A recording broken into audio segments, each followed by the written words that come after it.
Somebody told me something recently that really stuck. They said there's a difference between courage and confidence. Yeah. Courage is doing something when you have not done it before, right? Or maybe one or two times. Confidence comes from doing something over and over again successfully. We have the confidence we can come into any company and turn them around. Why? Because we've done it so many times. I have the courage to go somewhere I haven't known because I'm not trying to take your job. I'm trying to actually, matter of fact, make you better. I'm trying to help you be more wealthier. I'm trying to help you get more time with your family. I'm trying to do the things that you want to do that really matter in life.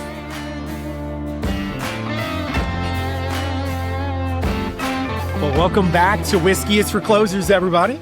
The show where bold founders pull up a stool, pour something worth drinking, and get real about the messy, magnificent journey of building a business.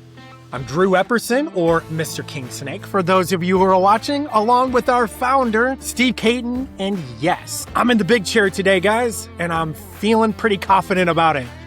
Craig is out. He's gone. He is absent, and the chickens are running the coop around here. We don't even know where Craig is at. So, Steve, do you know where Craig is? You know, I think I saw something on TikTok that looked a lot like Craig hanging out at a bar with Creature Comforts over in Athens with Uga. I think he's over there high-fiving Uga in Athens, Georgia right now. He went right by my house and straight to Creature Comforts. Just didn't even say hi. Listen, man, I would be going straight to Creature Comfort too. That is legit. Also, not a sponsor, but would love them to be.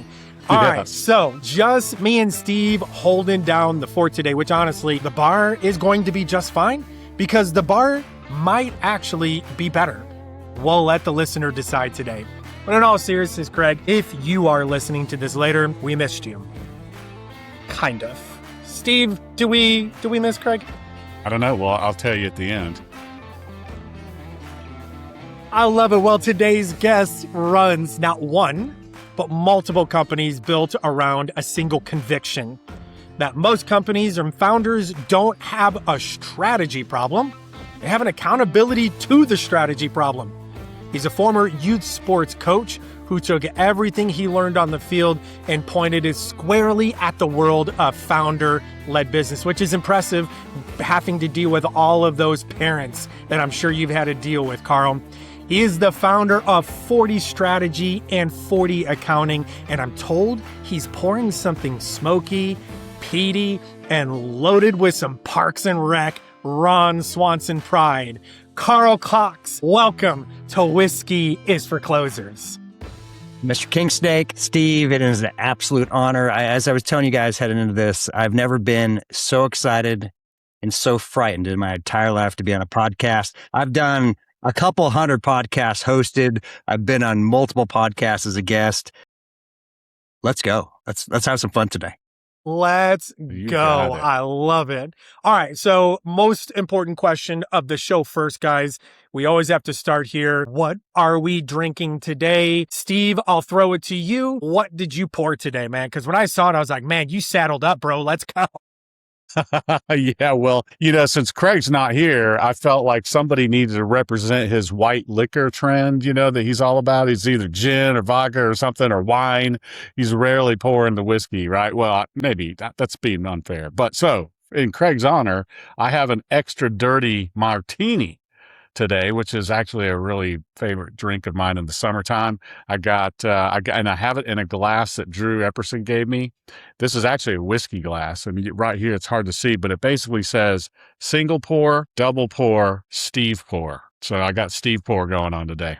I love it. Do you use a lot of that juice to make it extra dirty? Is that what the olive juice? You use a ton of it?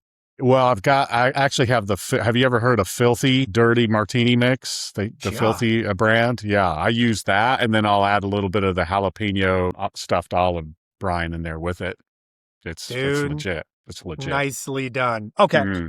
So for Mr. Kingsnake today, you guys, I'm bringing out the big guns. Carl, I knew you were coming on today and I was like, I got to bring out some big guns.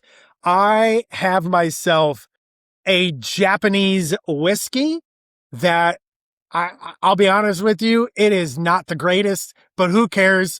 Because I've got it over a block of ice. And, whenever something isn't the greatest, you just throw some ice in there and water it down, and it turns out all right. So the sign that it's not the greatest is the samurai helmet that's on the bottle. That probably is a dead giveaway. I mean, guys, if you're listening to this, you are missing out. I really think this should be like my profile picture from now on. Yeah, you need to like leave that up, because I'm gonna like literally put that up again, because I'm gonna take a picture of that one. That is fantastic. So Carl, along with the picture, it says Mr. Kingsnake on it. So that is a beautiful thing. That's going on social media for sure, and we're gonna rock that. We're gonna put ads on that baby. We're just gonna like let it run over and over again. I don't know what type of business we're gonna get out of it. We're just gonna go hard. Let's go viral. Carl, this is why this is going to be an amazing talk. So Carl, tell us what you poured today. Bring us in. The problem with about what I'm about to go into is it's just not a whiskey. It's a Scotch whiskey. Yeah. And the Scotch, of course, it is truly, the first time I ever had it was right in the shadows of Notre Dame in Paris, before it burnt down, or at least part of it burnt down. And I was literally there. It was crazy. So I had this 3-day trip, and I was London the first day. Second day was Paris. Third day was supposed to be Italy. And something happened in the Italy trip, got canceled. Actually, sorry, it was Amsterdam, London, Paris, supposed to be Italy. So it was going to be 4. And they said, hey, it got canceled. Carl, you got a free day. You do and I'd never been to Paris before, the first time ever. Like, you do whatever you want to do. And so I blitzed the town.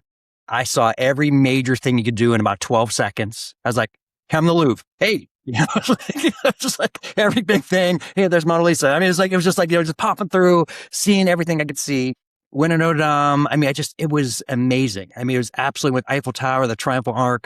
And at the end of the day, I ended up right in front of Notre Dame. I met up with the guy who I was with, Thomas Roth, and we sat down, got a little, and he poured Lagavulin. First time I'd ever had it. And I tell you what, you got to be prepared for this. It is not, you've got to be ready. And that's why I brought something special and exotic, because like I could have brought my kind of normal go-to bourbons that I prefer, but this brings back special. So here we are, and it's in a glass of Bandon Dunes Golf. Okay, so if you're familiar with Bandon Dunes, anybody's listening, that is the best golf in the United States. That's here in Oregon, Southern Oregon, about 5 hours away. Here's the bottle in case you're wondering. But the funny part behind all this is I got it in the decanter here. And there's a story behind this too. So on my 50th birthday, which was just 2 years ago, it was a fun 50th. It wasn't as fun as the 40th. You get a little wiser when you go from 40 to 50. True. But you understand recovery time. So I got in this box, had the deal of like, open this up, this globe decanter here, right? And so I like get so excited, and I lift it up like this, and I open it up, bang, cracked. Now, technically it didn't fully crack, just the ship broke, but I felt awful. Here I had this kind gift, my brother-in-law, Steve Smith, he gets it to me, and I'm like, I broke. It was a really good, embarrassing moment that people will never let down on, right? Now, the cool part is he got me another one, and this is literally my first usage of it. I've been scared to pull it out of the box because of it. I was going to say, bro, did you like take it out of the box like 2 years ago, and the box is still sitting in your office? It's like, hey, I mean, this has been an event, and so so here, look this. Here we are. We got it. Got it on here. And so this is going to stay traveling here for a while. Yeah. And I'm going to have my first, is it okay to have our first, do we do that later? Can I have drink now? No, absolutely. No. Yeah, okay. Let's toast. Thank you. Let's All right, go. well, cheers. Cheers. I mean, I know you're supposed to do that later, but. And you know what? Does that cheers taste like to dirt? Your brother-in-law for buying you a second one, man. Because if I was a brother, I'd be like, dude, I'm tapped. I'm done. I can't trust you with nice things, Carl. This is so good. Love it. I don't have this very often, but like, and this is like, don't dare put ice in this. This is, you have to pour this neat. You got to man up. You got to have hair in your chest when you have one of these. And I've heard it takes a lot.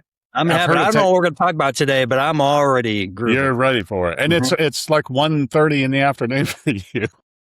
And I was telling these guys, I got a contractor thing. I got to negotiate about $7,000. And I'm going to come in, and I was telling these guys, I'm going to throw a bunch of PBRs, crack them on my head and saying, I'm not paying them. You're paying me back money. I live in the country, so I think I can get away with it. I'll carry my shotgun in the meeting. It'll be good. It'll be good. It'll be great. Well, I mean, we do carry the belief it is 4 o'clock somewhere in the world, so might as well just start. Now, Carl, before we go anywhere else, let's start off with this. Give us a 5-minute version of Carl Cox. Who are you? What do you do? What made you build it? Wow. 5 minutes. 5 minutes, man. I'm not sure if I could go a lot longer. I could go for 25, but we'll try to do the 5-minute version. Let's start with the important stuff. Here we go. We'll go deep. Believer in the Lord Jesus Christ. That is why I'm a better man. And so I can thank that for it. Number 2, and yes, I'm grateful that he did turn water into wine. So I am a dirty, rotten sinner. I believe that. I don't throw rocks out of a glass house. So I'm not judging anybody on this, but amen for what we have here. So I've been very grateful. I've married my wife for 30 years, high school sweetheart. That'll be probably by the time that's released, June 22nd. So that's good stuff. Got 4 kids. It's amazing. The youngest is now 20, so they're around the country. One works for me now in the 40 accounting firm. Oldest is a teacher. She coaches a varsity high school volleyball coach. Second one played college football. Third one is a U.S. Naval Academy. He's becoming a naval aviator right now. He's about to get married this summer. And then my youngest plays soccer at Lagavulin. And so one of the reasons I got into what I'm doing today is because I wanted to make sure I had the freedom to be present with my family. I did not have a present father nor a present. I didn't at all. My dad was in the Merchant Marines. My mom and dad split when I was like 2, 3. Seemed like once a summer, maybe.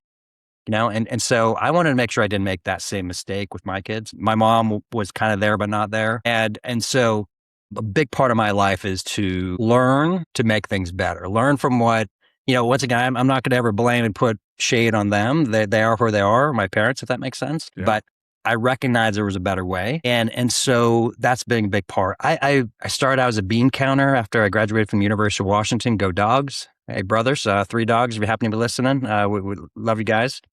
But so that's been a big part of my life, being a dog. The other dog, not the Georgia dogs, as you all out there, and you guys have a few more. We call them dogs. Yes, dogs. The dogs, exactly. Yes. See, we don't have that pronunciation.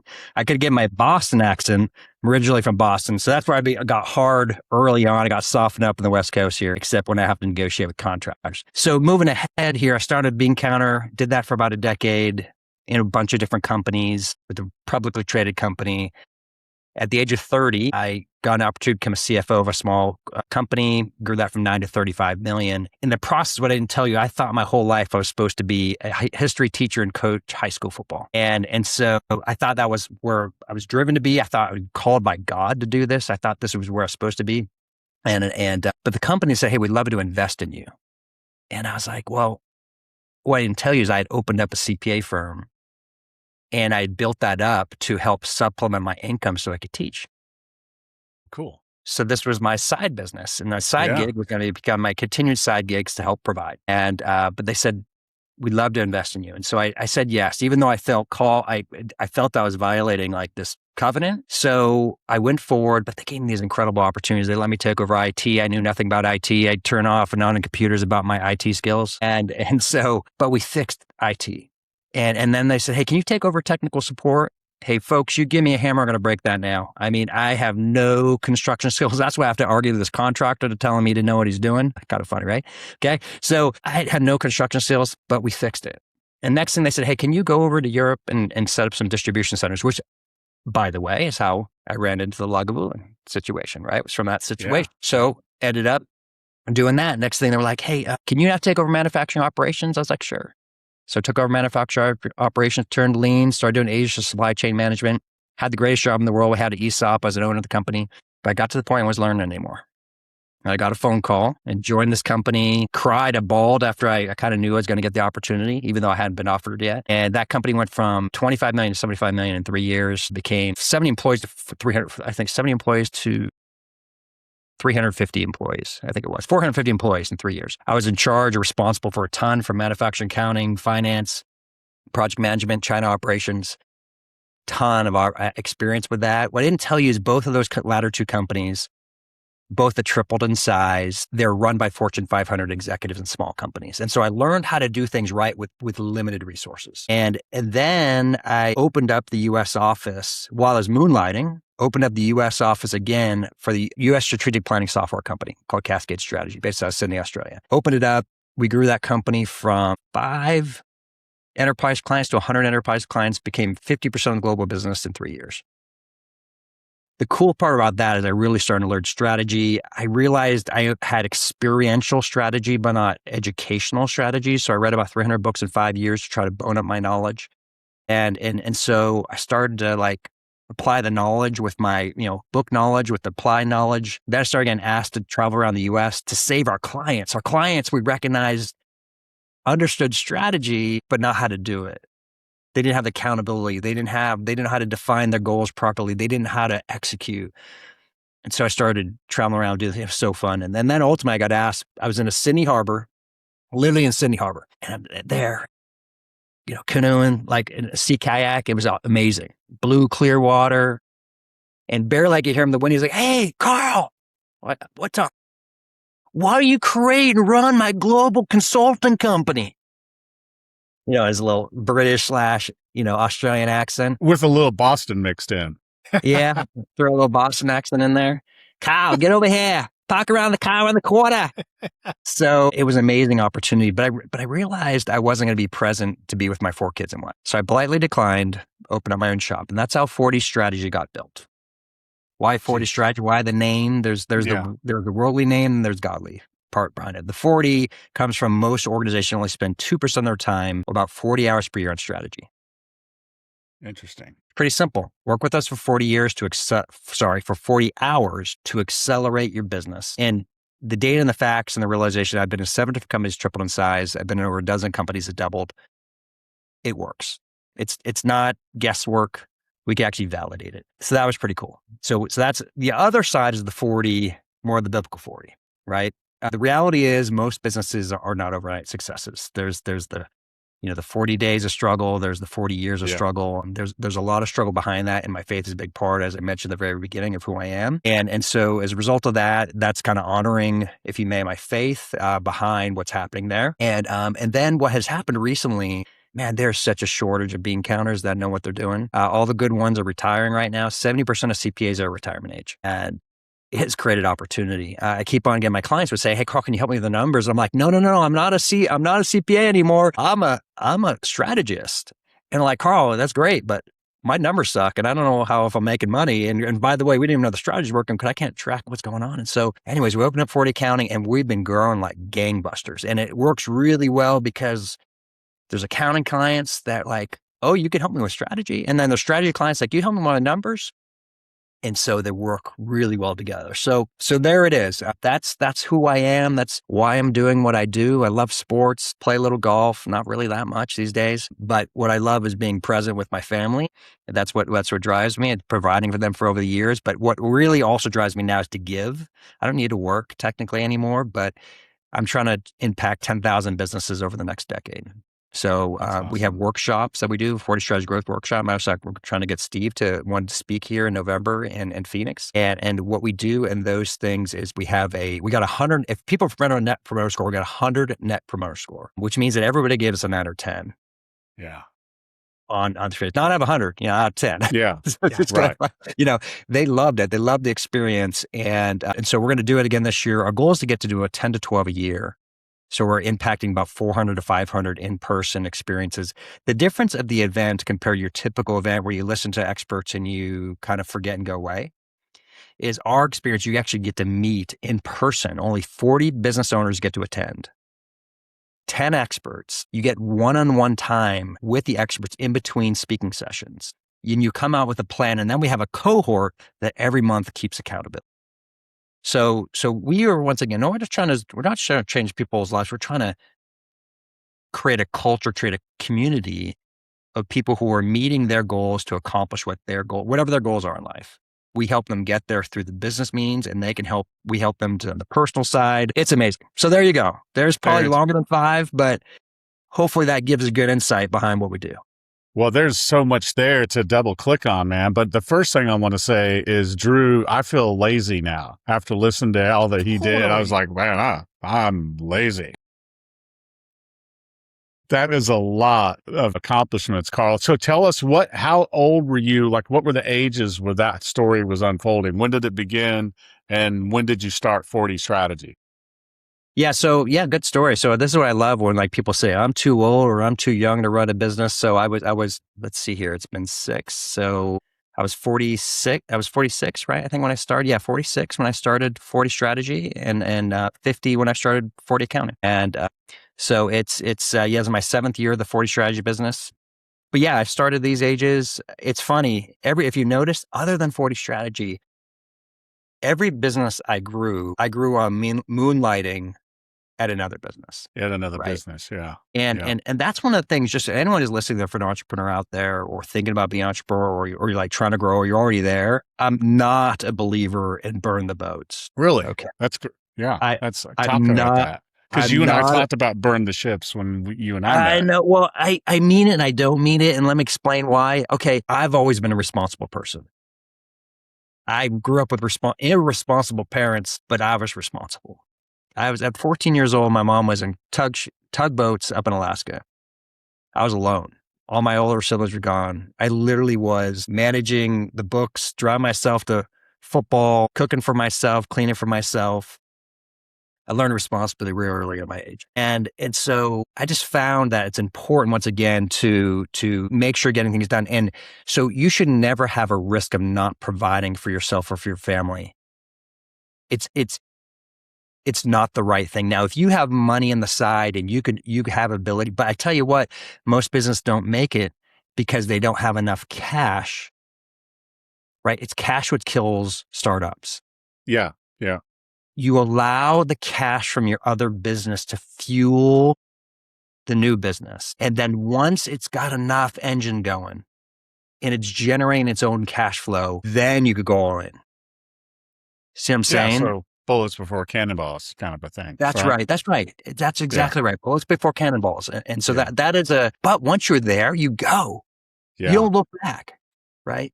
Yeah, I'd love to, let's peel that onion a little bit, Carl, because when I started Alteza in 2020, I had a mentor that was, kind of walking alongside me at the time and who had built and sold a very successful company. And one of the things he told me was, bro, you got to burn the ships, because if you go into that with this idea that, well, I can go back and get a job, right? If I need to, but that doesn't work. He said, what'll happen is that'll become a self-fulfilling prophecy, right? And because it's going to get hard. He says, I promise you, it's going to freaking get hard. And if you have that kind of job that's sitting there in the background, it's going to be really tempting to hit the eject button and go back to the job. So, but what I hear you saying is a little bit of a different thing. Like you're saying, hey, I've got this thing I'm doing. Now I'm going to start something in parallel. And this thing I start in parallel, once it gets on plane, then I'm going to make the jump, which is a different way to do it, which I think is really wise.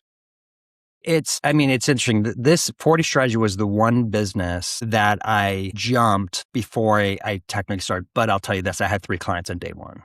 Mm-hmm.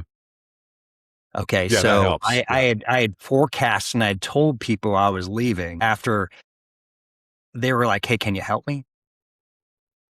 And so literally I didn't know it was going to work at that. Now I'll tell you something that wasn't very fun, Steve and Mr. King Snake. So from the beginning, I've tried to give 10% of gross revenues, not net revenues, not net profits, not after net. 10% of our gross revenue to charity. Yeah. Wow. That's a tithe right there. So that is part of the purpose behind this. And we're trying to give a certain dollar amount and we want to get that to keep growing. Okay. Way to go. Well, man. this was crazy. I started in January 2020. Had 3 clients, none of them were based in Oregon. I'm traveling around, meeting with them, getting things done. You might remember that thing called COVID. I heard of it. Yeah, maybe. I mean, I guess. Mhm. Yeah. So you can't get on an airplane. One of my clients, Long Beach Transit, they're like, nobody's riding the transit anymore. We don't need you. Right. Yeah. Another client didn't know what's going on. Another client. So by May, put this in perspective, I was giving more in charity that I had made, which means that my revenue had dropped 90. Yikes. Okay. Wow. So I went from literally within 3 months, I was making as much I'd ever made in any job in my life. 2 months later, my revenues dropped 90%. Gone. Yeah. Wow. And so here, you ready for this? This is a good fun closers, right? Talking about sales. Yeah. We had remember when Zoom was kind of new for them? I was using Zoom way beforehand. For a lot of people, like they were just figuring it out. And so we did the Zoom call.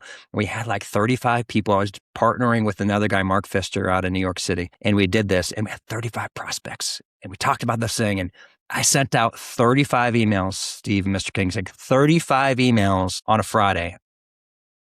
Monday, I show up. Not one person responds. Not one. I remember I literally got down right beside me. I'm in this little tiny hole in a wall office, no windows. Got down and prayed. I'm like, all right, Lord, this is yours, not mine. Next month, I get connected into private equity. They bring me down to a firm down Eugene. Mr. Don Lindsay, if you listen to this, hopefully you're having fun listening to this one. Helped him get hired in as an operator of that company. We helped that company double in size. Went from zero income, went from great double in size, and it complete turnaround of the company. And that credibility then opened up opportunities. Mm-hmm. So about half our business today is through private equity type things where we help out with turnarounds, and then the other half is privately held companies, from small companies, like literally solopreneurs, mom and pop shops. We work with a lot of them. Love working with them, honestly. And then we have people that are 10, 20, 30, 40, 50 million. But most of them are under 40 million of the people we work with. You know, what's interesting. I hear you tell that story, particularly about the 2020. It was almost like you had a burn the ships moment out of your control, right? So it's like, this wasn't anything that I created. This was an external thing that has now impacted me directly. And I've got some pretty big decisions to make. I know situations like that happen to entrepreneurs all the time. What was this like when and I know your faith is a huge part of it, which is amazing. And I love that. Mm-hmm. What would you talk to other entrepreneurs who are maybe having one of those forced burn the ships moments, right? Where it's like outside of my control, but yet here we are. And now I have to do something with this. How do you start to guide and direct them through that process? Like that 40 days of desert wandering, right? Like what's that guidance look like for somebody like that? One of my best memories, boy, I wish I could remember the gentleman who said it. Because, back then it's funny. I spent a lot of time because I had too much time, right? 90% loss in sales on LinkedIn, right? And I remember one gentleman said, just add value. One of the best pieces of advice I ever read. And I took it to heart. See, there's this big problem that a lot of people in business that they have. This is small and large companies. I'm going to make something that people are going to love. That doesn't matter. Right. You're going to make something that people are going to buy. And so a lot of small businesses are too caught up in what they think is going to create value in the world. Mm-hmm. It's not creating the value in the world if you can't sell it. Yeah. Yep. And this is not... And the market doesn't lie. And market doesn't lie, does it, Carl? Right? Yeah. Yes. Yes. I mean, one of the reasons why our accounting business is growing so fast is there's a massive demand for competent accountants to help run small business. Mm-hmm. Whether it be bookkeeping or financial reporting analysis or fractional CFO work. I mean, they are demanding it. They need it. I can't not sell. We get a referral almost every day. It's like something we can't stop. And so that's why we opened it up. There's a demand there that's there. I think it was Hermosi. Of course, most people know Alex Hermosi and Lila. Yeah. I mean, who doesn't know them now, right? All the money they poured into people getting to know who they are. But they're really good. And one of the things I remember them saying is, you're thinking of opening up a restaurant. Do you open it up? Do you open it up next to a McDonald's, right? Or do you open it up in a busy corner? But he said this is you open it up in front of a starving crowd, Yeah, that's exactly right. Yeah. right? Yep. And this is the problem of people in business is they're not finding where their starving crowd is.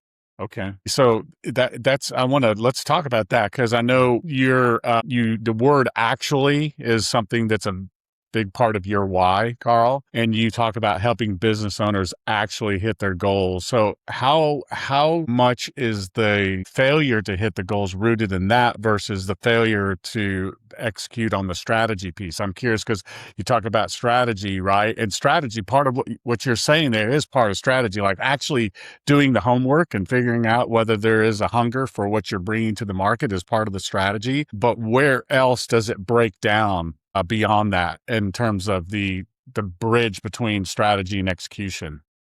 Okay, I'm going to answer that, but I'm going to give you guys a plug here for a minute. Okay. Intentionally. Okay. And meaning like it's true.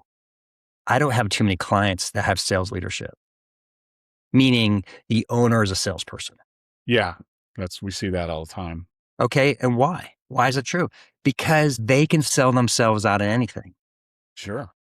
We are typically helping them out with scale because they grow so fast, they don't know how to operate it. So we help them to understand like how to scale their business from the operational side and from the finance side. Yeah. They know how to bring money in, but they don't necessarily know how to manage people. They don't know how to manage other things, right? Got it. Even your side, they don't necessarily know how to manage the people. Like they might be a really good independent salesperson. They might be, they're a deal killer. Like they could win deals, hunter, but they have no idea how to do inside sales, as an example, right? And so you all can help out with that stuff. On the other side, it's what we see is when we have a 7-step process. It's not luck. This is the funny thing. It's like, it's never luck. I mean, you could have sometimes a divine intervention and every once in a while you hit the right thing, but usually it's a result of 10 years of a lot of work, right? You get to these things. And so behind this, just a few key things here is one, you got to think bigger. You got to think bigger than your small goals. Stop doing small goals. Think big goals. Yeah. When you think big goals, if you are not a sales-driven person, as the CEO, get one to support you. Get a fractional sales help like Steve. Get somebody like who can help you to understand where your gap is, because sales is going to solve a lot of problems. But that doesn't mean the next thing is, okay, you aspire, you figure out where you want to be, you create a plan, right? How, right? Strategy is way overstated in terms of its significance. All strategy means is how you get to somewhere. Mm-hmm. A strategic plan is simply a collection of hows. Yes. Right? And most people take a strategic plan and put it on the shelf and never look at it, right? And why is because they go back to being in their business again. Yeah, that's right. They've been a part of experiences that don't work. And so what we do when we work with people is we will create a 3-year vision. We'll create 1-year harbors, we like to call them. Like, where are you going to get in 1 year to get to the place you're going in 3 years? We dial it back to what do you need to do next quarter to get that done? Then we dial it back to what do you need to do 10 of the next 13 weeks, every single week to reach that goal. See, I don't know about anybody listening here, but this was my experience when I was growing up in companies.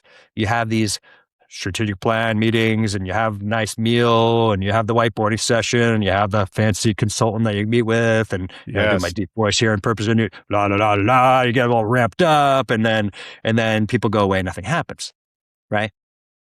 So big freaking waste of time. It drives me nuts. And so that's a big reason why is I hate those things. I hate that experientially. And so what we do is we break it down because what happens is not only are plans not designed well, people don't know what to do next. And so they come back from their event and we've literally already got scheduled out. This is what you're going to do in week 1. Why? Because this is people's most experience. Here's your quarterly update. Crap. I have to do my quarterly update and it's due tomorrow. What do you mean? And they're like, you had 90 days to do it. Crap. They throw something together on ChatGPT, throw it up. They have no idea what they said. Of course, back in the old days, it was something different, but they throw up something that's Google. Yeah, they Google it, right? It's meaningless. There's no substance behind it. They hit it, they check a box, and they move on, right? The real value we provide is in the weekly struggles. When you thought you knew what you're going to do next week, but you really didn't, you come up with an obstacle that you didn't expect and you need to get around it. You have a person who is an obstacle. 51% of managers are going to actively not want to make sure that your strategic objectives get done. How are you going to navigate that? Say Right? that again. Okay, wait. 51% of managers are going to actively make sure that your objectives don't get done. Why? They are not incented for change. Interesting. You've Okay. just made their life busier. That's all you've done. Okay. Okay.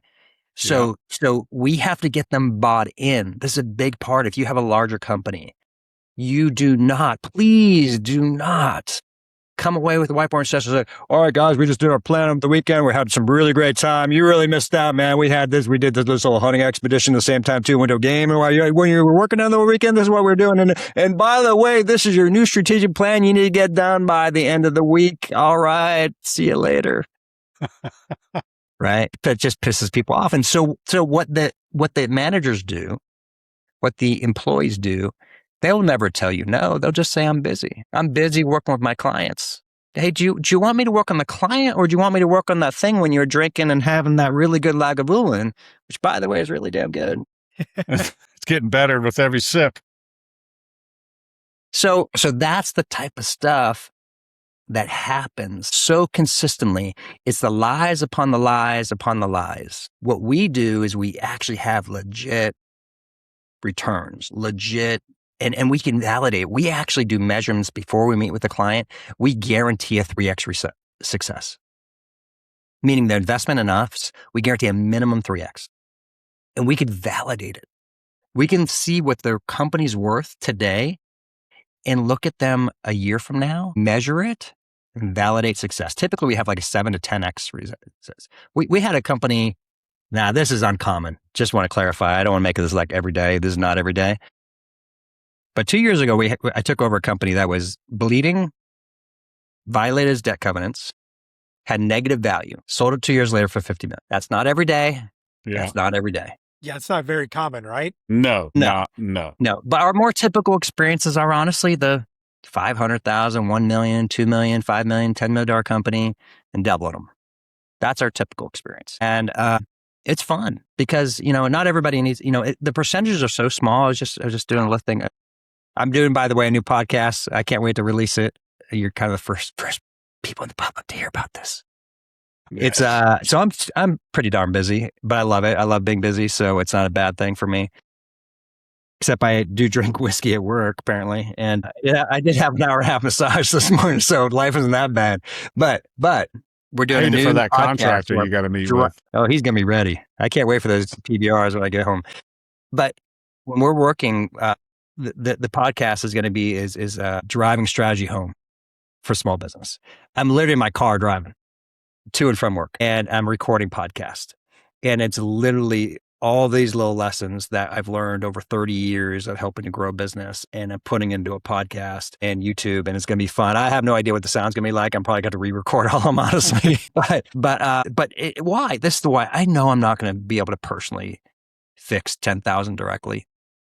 1,000 we can, but not 10,000. And so what we're going to do with 10,000 is they're going to have to learn it directly through our books or learning education podcast, et cetera. And that's how they're going to help grow their business. But it's the one, I mean, this is the funny thing, Steve and Mr. King, is that it's never one thing. There's no silver bullet. Yeah, that's right. There is more than one thing to fix thing. And when people come in to see, we're kind of generalist, but we get really specific. A lot of people come in with their specific and they don't know how to go general. They kind of hit everything with the same damn hammer every single time, right? And it's like, that hammer is not working, right? You need a screwdriver in this, right? You need to fix this problem with a different solution. You might have been with another company on the street, but they have a completely different problem. It might look the same, but it's a different problem. Yeah. Our tools identify these gaps. And so we could come into any company, any type of thing and go, this is your problem. And this is your problem. This is your problem. This is your problem. But we're only going to focus on the top problems. That's going to have the biggest ROI. We're not going to work on all 25 gaps. Come on. Right? Yeah. I mean, we're going to work on 1 to 3 per quarter. Yeah. That's overwhelming. Yeah. Yeah. Yeah. So Carl, you made this comment maybe 20 minutes ago or something that just, you might have missed it, Drew. Did you hear what he said about his mother working on a tugboat in Alaska? Yes. Okay. I mean, there's something there that I feel like we got to come back to, because that's the first time I've heard about somebody's mother working on a tugboat in Alaska. But the other thing that was earlier than that was you being in this pathway to a coach, being in youth sports, right? You had this Yes. passion to be a coach in youth sports, and apparently you did that and you were pretty good at it. So I'm curious, Carl, like, tell us the story behind that. And then how does that DNA, the coaching DNA, kind of flow into all the stuff you've been laying down on us here for the last few minutes? Yeah, so let's start back when I was in seventh grade, and we found our mom's liquor cabinet. Those are No, always good stories. no kidding, no kidding. Yeah. Okay, true story. We started getting a liquor cabinet a little too much. Yeah. Seventh grade. Okay, not good, right? So my path was starting to go in the wrong direction. I played football in my sixth grade year, had pretty good success. Didn't play that seventh grade year because I was getting in the liquor cabinet.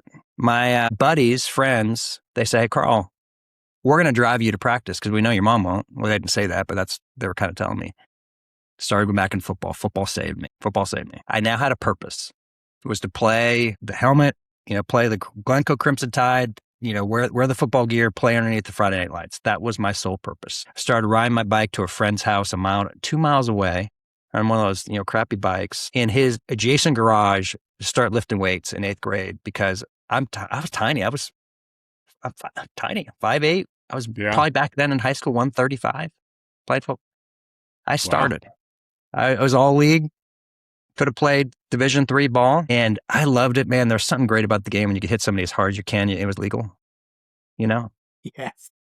I loved hitting. I loved hitting people. So I found that football, I loved the game. I love the game. I still love the game. Mm-hmm. But what it did is it saved me. It saved me. It got me out of it. I got a better connected group of friends. And so I had a great group coach, Craig Rooker, who is I'll forever be grateful for, because before I knew faith, football was my God, if you may. Craig Rooker was my Lord. I mean, that was my out. I didn't get to know the Lord until I was 19 years old. And so that was my way out. And so I intuitively felt like I had to give back. And so I started coaching when I got back from college, about 24 years old. I took a few years off and came back again, started coaching again. Did 25 different seasons of sport, 9 years of football, 6 or 7 years of baseball, 4 or 5 years of basketball, and then a couple other things in between. And never had a losing season in all those years. Dang. And this includes one of the years when, and by the way, I only played baseball until I was like, I couldn't see. I'm wearing contacts right now. And my eyesight started going bad in 7th, 8th grade. I couldn't see at all. And so it was 18. Yeah. Our first game, we lost 18-1. I was coaching this team. I didn't know anything about baseball, and it was evident because we lost 18-1 in the first game. So we went to the fundamentals. That's a sign. Yeah, it's a sign. We are good. It's kind of bad news bears. Kids couldn't, they couldn't catch the ball. They couldn't throw the ball. They couldn't do anything. Couldn't hit. Couldn't run. But so we focused on the fundamentals. Literally, I lined them all up, side by side, all together in a line, like 5 feet away. Hey, I just want you to throw the ball. And if we all can throw the ball and catch the ball at the same time, counts as 1. Next time we try to get to 2. Next day we get to 3. Next day we get to 4. We just kept on moving it up. We developed these basic fundamentals of like how to throw and catch the ball. I said, it doesn't matter how hard you throw. If the person can't catch it, it doesn't matter what you do. Fast forward the story, we got 4th in the state that year. And what's fun, you talk back, those kids are part of that experience. They'll say that was one of the greatest experiences they ever had. Yeah. So what I learned from that, and cool story, Tanya, you've met Steve, you've met Tanya Smith. Yeah. Dr. Tanya Smith, who has a PMP, doctorate in leadership. She was our team mom. No way. She was working as a clerical assistant at a medical office. I said to her, you ought to consider after the season, because she was the best team mom I ever had. I said, you ought to really consider becoming a project manager. 5 years later, I got invited blindly to her event. And she says, Carl, I'm graduating and I'm going to get my PMP. Fast forward 10 years later, she's working for me and she has her doctorate. That's cool. So, Love that. so what's cool? So what does that all bring into that whole, first of all, I came from nothing. I came super poor. I was on reduced food. We came from Boston. We had nothing. We got 4 kids, 3 different dads, tough upbringing. Yeah. And it was hard. And I came from Lynn. And when people say I'm from Boston, that's where you're from. I'm from Lynn. Lynn, the city of Sydney, never come out the same way you came in. Yeah. Okay. It's not, you ask people in Lynn, people are not proud of being from Lynn.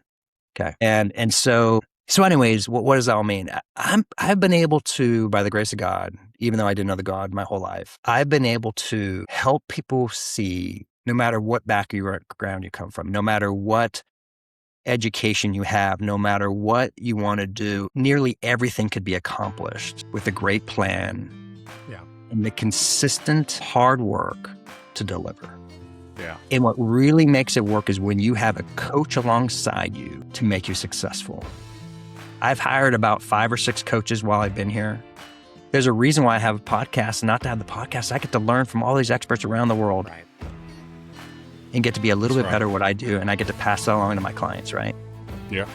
So that's the why. That's why that's embedded. I coach sports I had no business coaching, like baseball, and we had successful seasons. And that's why I believe, it's funny when people are like, well, do you like master in any one thing? I'm like, dude, no. And I hope I never know how to run your business. I don't want to run your business. But I can tell you what, I could see where there's problems, because there's problems consistently in every type of business. And we work on the things that's on your business, not in your business. Well, and what I love about all of this, Carl, is, so I'm a sports fan. Always have been since I was a kid. I've been coached before. I've got 3 boys actively involved: basketball, soccer, track, cross country, all the things.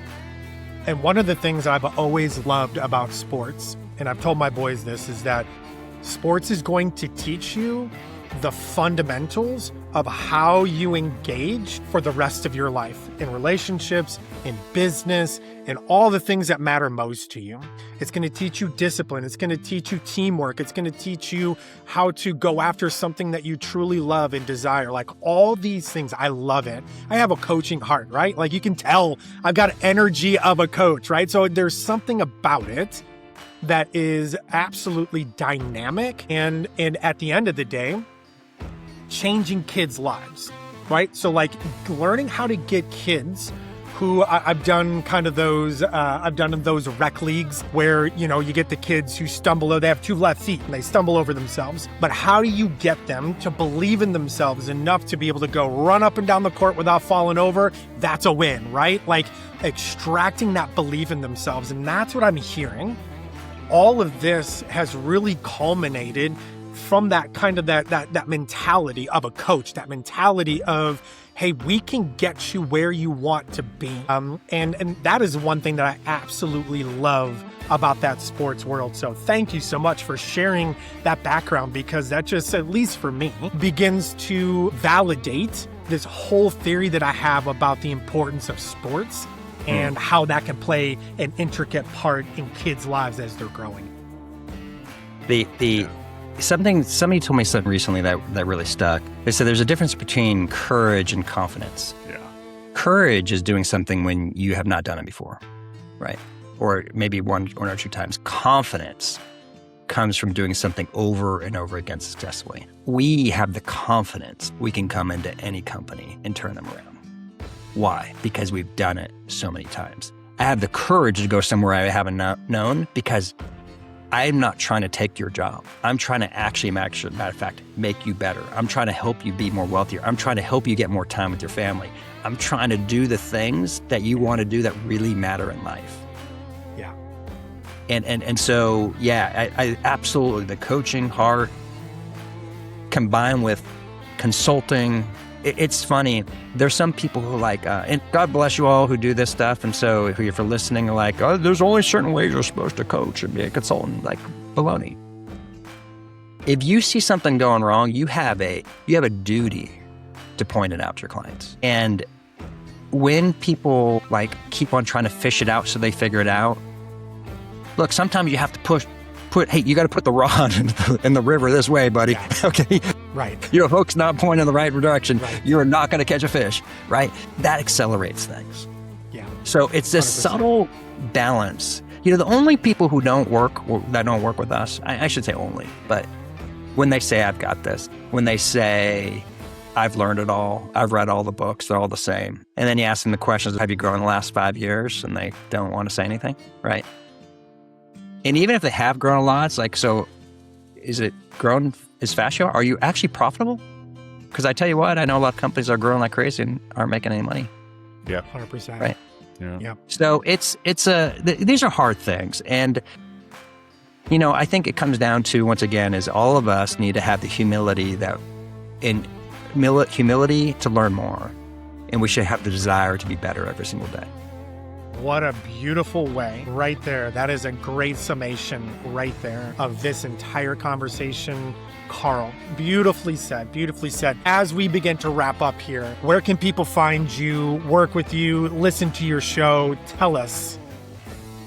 Hey, the fun thing, if you've lasted all the way through this, all right, you're a winner, by the way. And hopefully you are about 3 to 6 PBRs down. I've almost got my Lagavulin drinking here, so yeah. Congratulations to you guys. Yes, exactly. But yeah, if you listen, so first of all, if you haven't listened all the way through this, send me an email.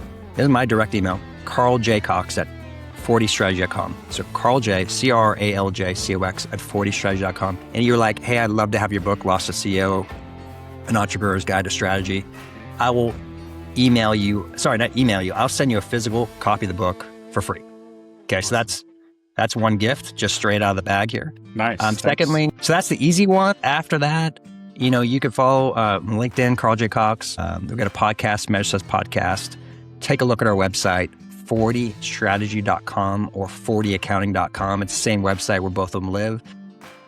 But hey, we make differences. And so we once again, so appreciative of helping to be here. If you have issues with your numbers or you're having stuck at where you're trying to grow or trying to grow faster, we'd love to have a conversation with you to see how we can help. But at a minimum, we have a ton of free stuff.